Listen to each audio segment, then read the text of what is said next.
Good morning, friends. This is the second part of Indian Evidence Act based on the previous year question from the AIB examination. Uh, the Indian Evidence Act will cover 8 to 10 questions. So this is the fifth major subject after Constitution of India, CRPC, CPC, IPC. So if we go through these five previous year questions for these five subjects, we are sure to have at least 20 repeated questions from this, which means 20 marks you can have based on this. In addition to that, the relevant bare acts that will be allowed, you can comfortably get 20 more marks. So that is my purpose. Okay, and let us start with the second part of the Indian Evidence Act. The next question, the question which we were discussing at which section of the Evidence Act is based on English doctrine risk estate. It is a section 6 of the Indian Evidence Act. The next question is question number 51. Next question, in relation to the relevance of the character in civil cases, which of the following is not correct?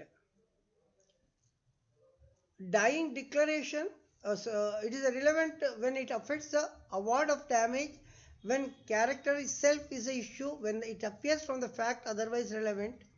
So none of them are relevant to this. We have to refer to the sections when such a question comes to the facts that are relevant. Section 5 to section 16, if you refer, you can get the answer for that.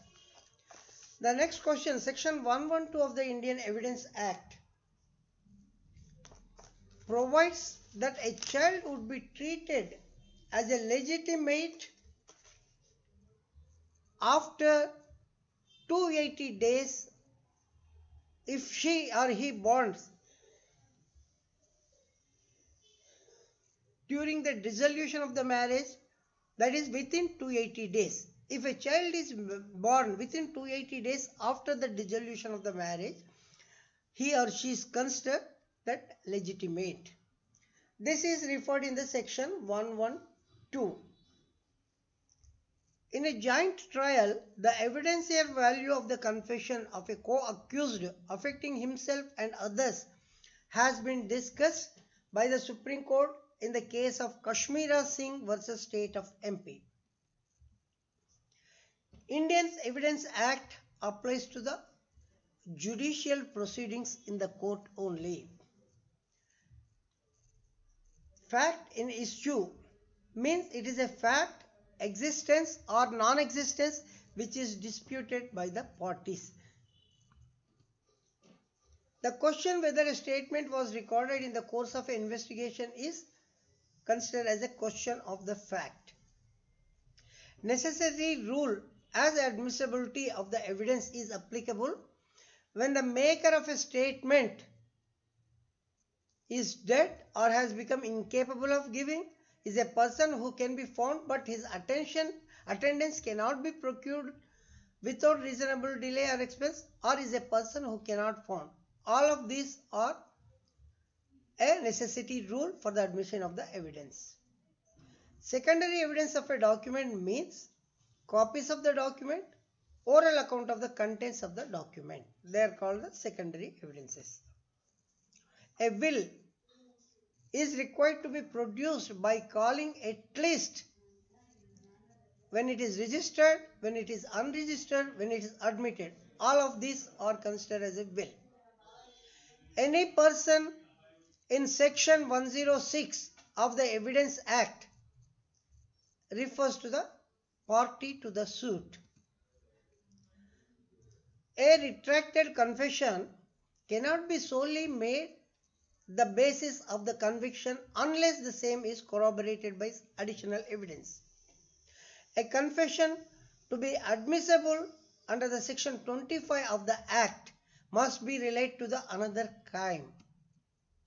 An unjustified or unexplained long delay on the part of the investigating officer in recording the statement of a material witness would render the evidence of such witness is unreliable. The presumption of the continuation of a life contained in the section 107 of the Evidence Act. The testimony of a witness to the existence or non-existence of a fact is in issue with the direct evidence.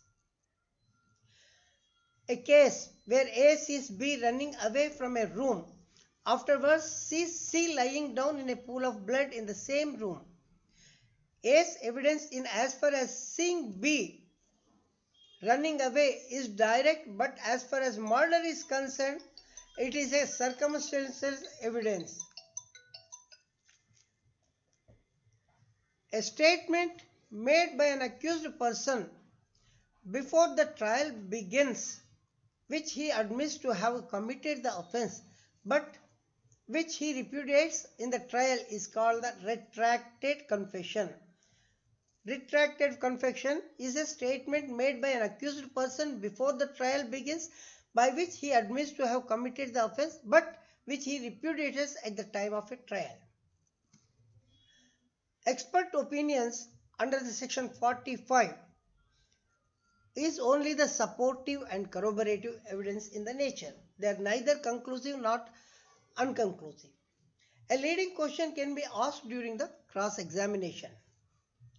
Estoppel is a rule by which a party to the litigation stopped from asserting or denying the fact. Under section 115, 116 and 117, estoppel is covered under the Indian Evidence Act. Under section 122 of the Evidence Act, a communication made to the spouse during the marriage, it remains privileged communication even after the dissolution of the marriage by divorce or death. Evidences to document unmeaning in reference to the existent fact is called the latent ambiguity. Latent ambiguity has not come many times, but this is important. This is the evidence to the document unmeaning in reference to the existing fact. Original document is the best evidence. Exception to this rule is contained in the Banker's Book Evidence. Section 82 IPC is an illustration of the presumption of the law.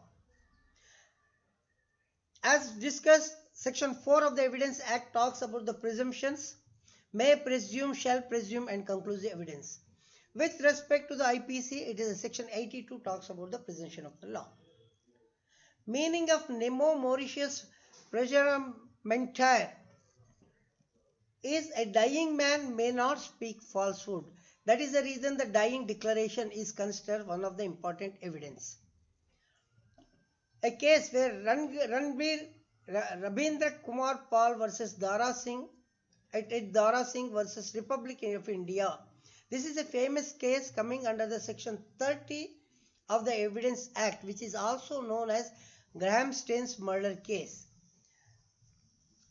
Graham Staines murder case is something related to the evidences under the section 30 of the Evidence Act.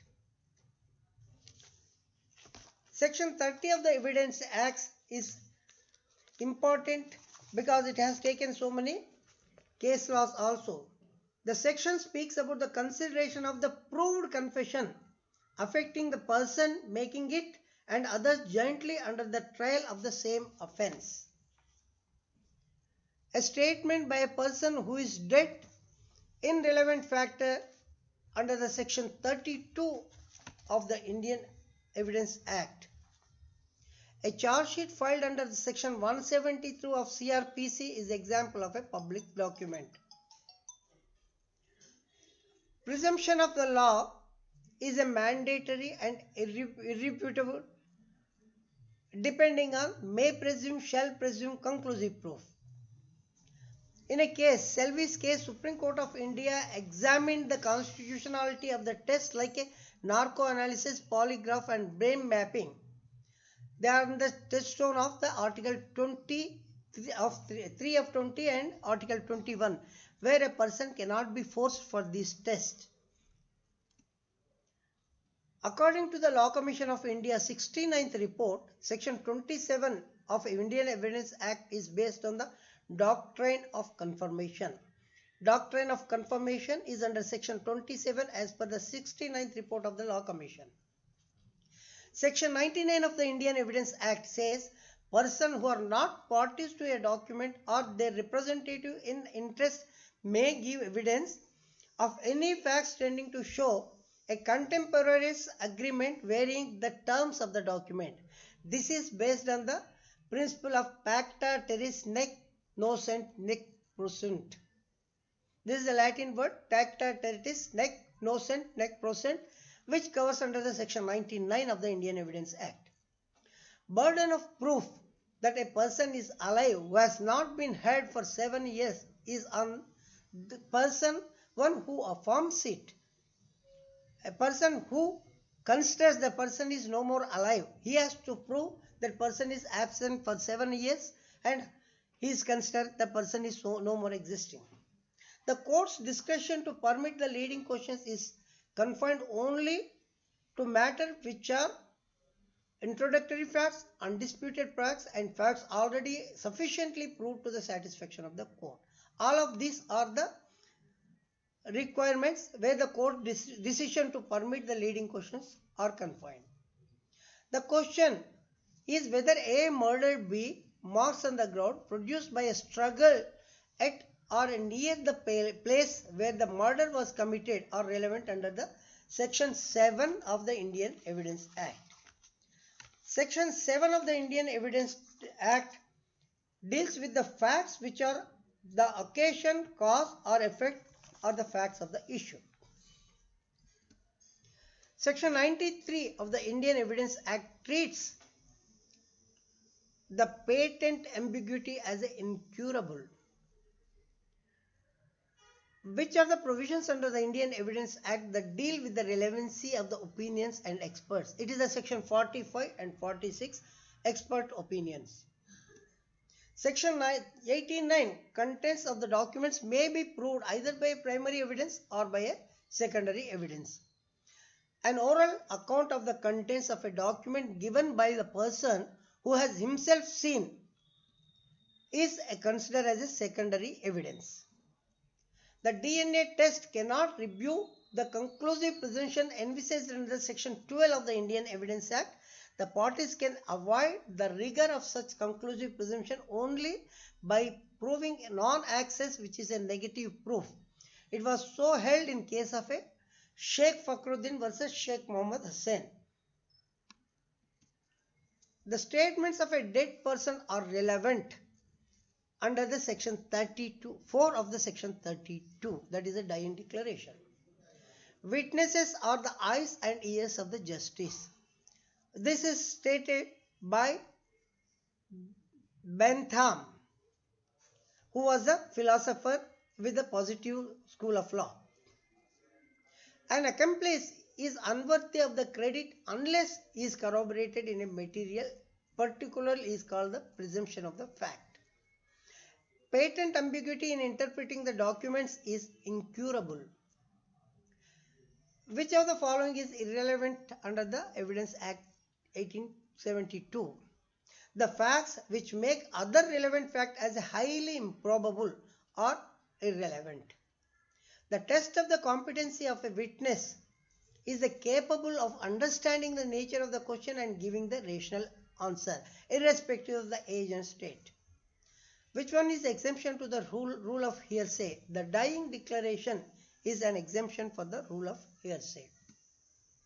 Communication between the husband and wife is treated as a privileged communication even the marriage is dissolved or marriage no more existence or one of the spouses died. Leading question can be asked as per the Indian Evidence Act during the cross-examination. The meaning of the evidence is the facts introduced in the court of the law.